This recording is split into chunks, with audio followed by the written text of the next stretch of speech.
Hi friends, మనం 3HP motor Texmo motor flower వైండింగ్కి coil చూద్దాం అనమాట. ఇవి 3 coil set flower winding.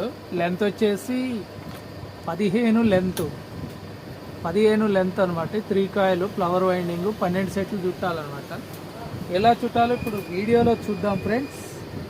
20 gauge 44 terms అనమాట, 44. ఇప్పుడు ఇక్కడ మనం సైజు పెట్టాం కాబట్టి ఇక్కడ నుంచి 1 2 3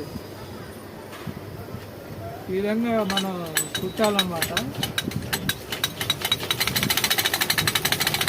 44 టర్మ్స్